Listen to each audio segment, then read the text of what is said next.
Support for this podcast comes from the Central Valley Journalism Collaborative, connecting communities with the resources, infrastructure, and networks to ensure a vibrant local free press. From KVPR in Fresno, this is Central Valley Daily. It's Tuesday, September 2nd. I'm Jonathan Linden, in for Elizabeth Arkalian. President Trump campaigned on a mass deportation agenda. Now that he's in office, his plans are largely falling into place. And so the Trump administration has really been pushing to expand the detention capacity as much as possible. And the goal they set at the beginning of the year is to double detention capacity. We'll learn about the tactics and resources fueling the expansion of immigrant detention facilities here in the U.S. That conversation in just a moment. Your last chance to enter KVPR's $10,000 drawing is Tuesday, the day after Labor Day.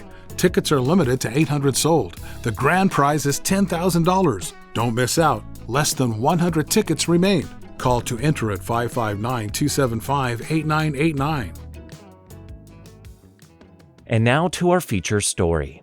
During the 2024 presidential campaign, we witnessed a campaign promise for mass deportation that was a rallying cry by then-candidate and now President Donald Trump. Since taking office, the Trump administration has managed to ride the wave of mass deportation support by his base to help secure historic funding for immigration enforcement.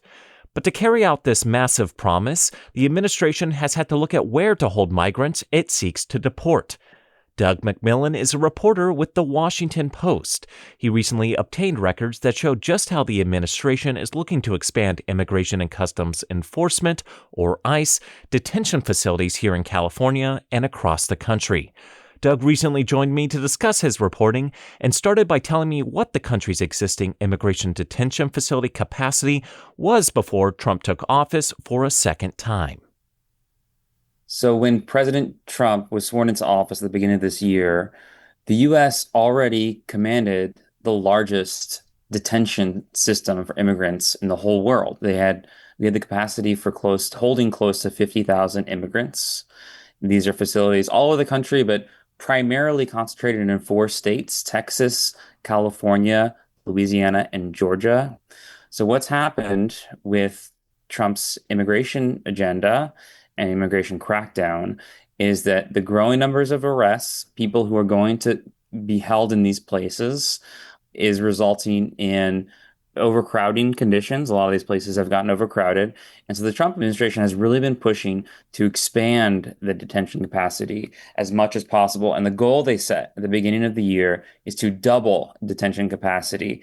And what we've learned from documents that we've gotten from sources inside of ICE is that they now have in place a plan to accomplish that goal by the end of the year, that by the end of the year, they expect to have around 107,000 beds for immigrant detainees. And this is going to be in those states that we talked about: California, Texas, Louisiana, and Georgia will all increase their capacity for immigrant detainees. And I think you'll still have a concentration of people in those states. But we're also going to see new detention centers being built or former prisons being reopened as detention centers in many states that have never had much ICE footprint in the past. And that includes Tennessee, North Carolina, Minnesota, Indiana.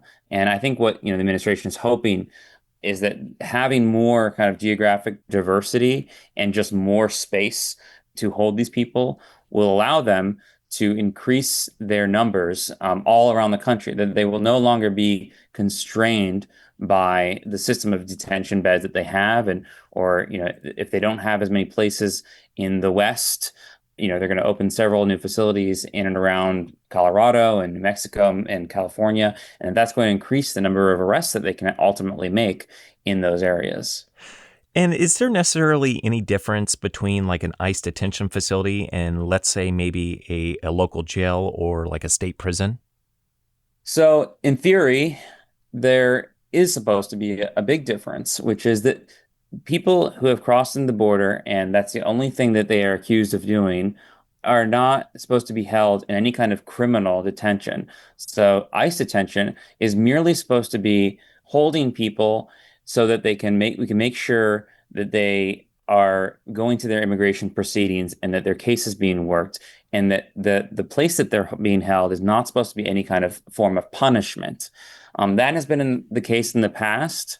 There are subtle differences in some ICE detention facilities. You are held generally in a large dormitory style room with many people, and you are through many hours of the day generally free to kind of move outside of that room into common rooms. And so you generally have a little bit more freedom of movement than a typical person being held in a jail or even a state prison, but though not always.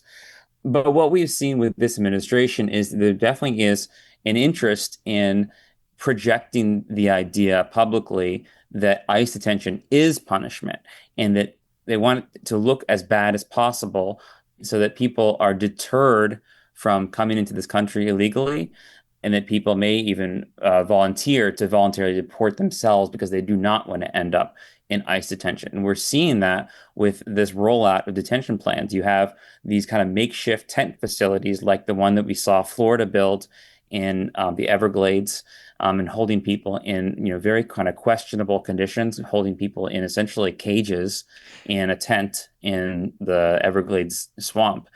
You have several former prisons that closed years ago due to questionable conditions and due to complaints about rioting and abuse and other problematic conditions. Those are being reopened as ICE detention centers. And there's going to be a big question going forward of, if you expand this network of detention centers, how are you going to possibly have enough resources to hold people in a kind of a safe and secure and humane way?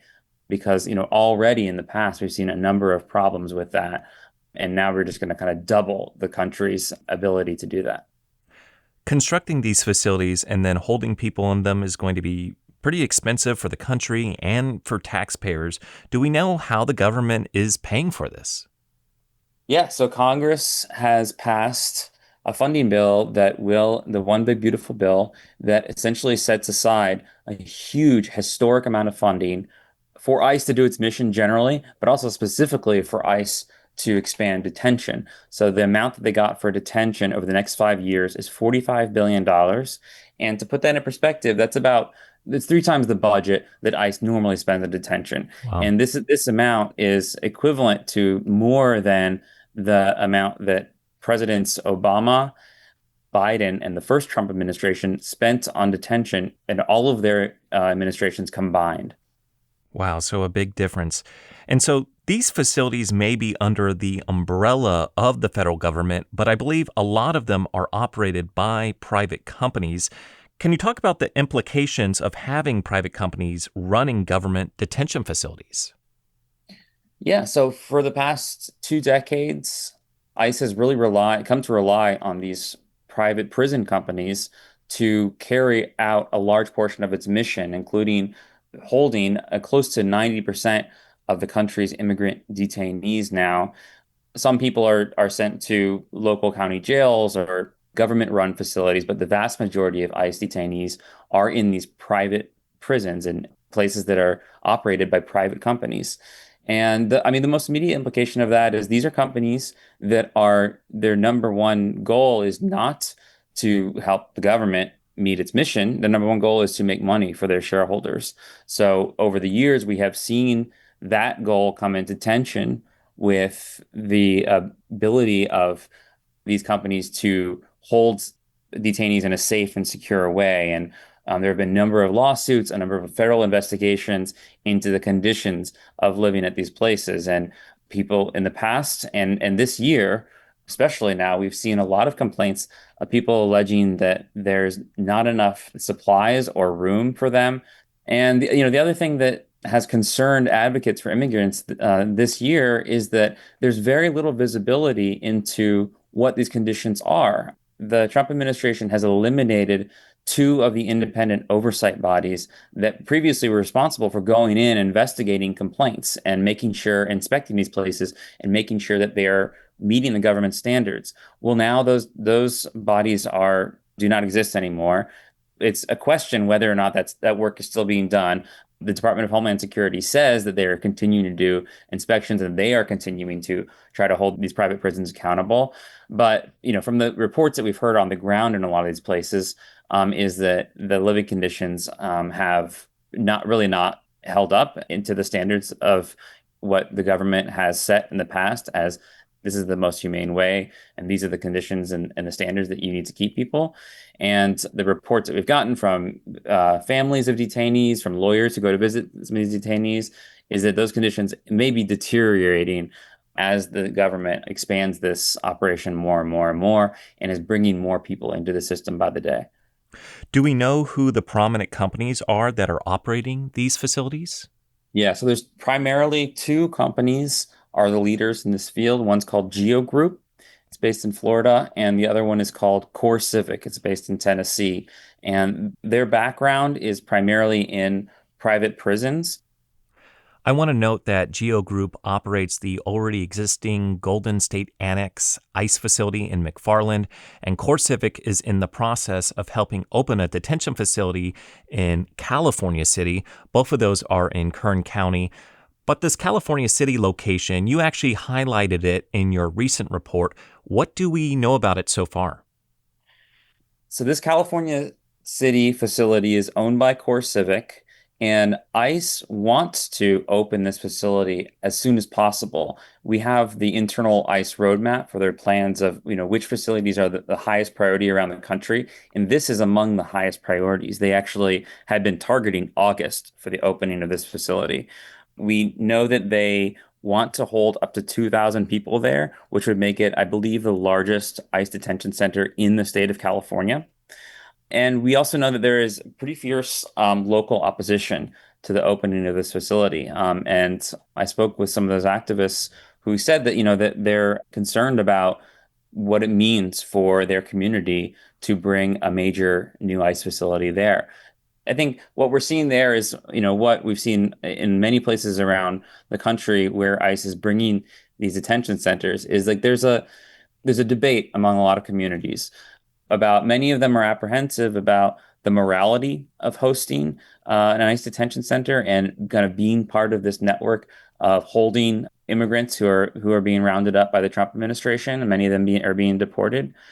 But on the other hand, many communities around the country do see a benefit. And, ICE and its partners have, said that this is going to bring a lot of jobs to communities. They've promised that when you bring an ICE detention center to a place, often in a remote area that it has been struggling economically, that it will bring, potentially hundreds of jobs to that area. So a lot of some places have gotten local supports and local supporters who are championing that idea of, this is a good thing for our community, and this is a good thing for our economy. Doug MacMillan, reporter with The Washington Post. Thanks so much for your time. Anytime. Thanks for having me. And that's today's show. Have a story or interview idea for Central Valley Daily? We'd love to hear from you. Email podcast@kvpr.org. Today's episode was produced by me, Jonathan Linden, Crescencio Rodriguez Delgado, and KVPR, with support from the Central Valley Journalism Collaborative. I'm Jonathan Linden. Find the latest local news anytime at kvpr.org.